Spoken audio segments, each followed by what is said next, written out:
Nangangahulugan pala po, Secretary, dito, subscription pa rin po ito. Hindi pa rin po ito yung government-owned na parabagang National Broadband Network. Manong Ted, maganda pong tanong yan. Yung National Broadband Network nasa phase 3 na. So tatapusin namin yung 4 and 5 by next year. So in the meantime, kasi hindi naman natin pwedeng hintayin matapos yung backbone bago natin i-connect yung mga eskwelahan. So subscription muna yan. Karamihan yan, Manong Ted, yung mga nasa liblib, ang ginagamit natin satellite. Oo. Ito po yung binabanggit ng Pangulo na tapos na yung phase 1 to 3 ng National Fiber Backbone Project. Oo, tama. Hanggang Tacloban na yan. Tapos nagmamadali kami na ibaba hanggang Davao. Tapos matapos yung 2026 next year, dapat hanggang Tawi-Tawi na yan. Pagka natapos yan, kakabitan na namin ng mga fiber bawat school niyan. At yan nga po, malaki na pong pakinabang hindi lang mga schools, kundi lahat ng government agencies na maaari pong kumabit doon para po mabawasan din po ng gastos ang gobyerno sa subscription sa pribado. Ay, tama po. At saka alam nyo, nasa batas yan.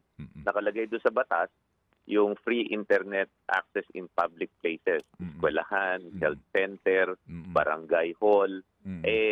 Kailangan sumunod tayo sa batas. Kaya minamadali po natin yung fiber backbone. Okay, yung pong sa mga schools na ito kaninyo na mga gagamit ng satellite, paano po ang sistema diyan? Paano ang procurement niyan? And then kung school yung lalagyan ng internet, ano po ibig sabihin nun? Gaano kabilis po ang Mbps nito? At ito ba ay doon lamang sa loob ng paaralan?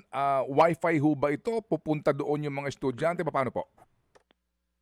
Unang-una, competitive bidding lahat yan. So lahat ng mga magpro-provide, kukunin natin yung pinakamababang presyo, pero may service requirement kami. Tapos pag nasa loob ka naman ng eskwelahan, siyempre, classroom ang priority, no? At saka priority dyan yung mga computer labs nila. So, for now, sa loob lang po ng eskwelahan yan. Siguro, depende sa gamit. Pag ang ginagamit nila, lahat naka-zoom, yung ginawa namin kay Presidente noon, mas malaki yung gamit sa bandwidth. Pero, individually, siguro minimum na sa mga 10 to 25 Mbps. Enough na yon for online learning. At saka enough na rin yan pagka, alam nyo, importante yung connectivity sa mga eskwelahan. Kasi pagka nagkaroon ng mga baha, sakuna, na-alerto sila. Oo. Okay, Sir, sige po. So sir, ito pong procurement process nito, ongoing na po ito ngayon as in? Oo.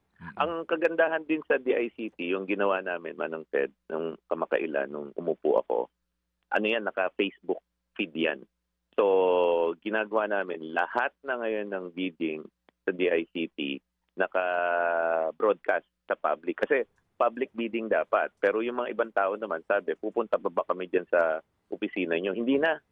Naka-streaming live yan. From the start of the bidding to the announcement of ng mananalo, live feed yan and people can watch what happens in the bidding process.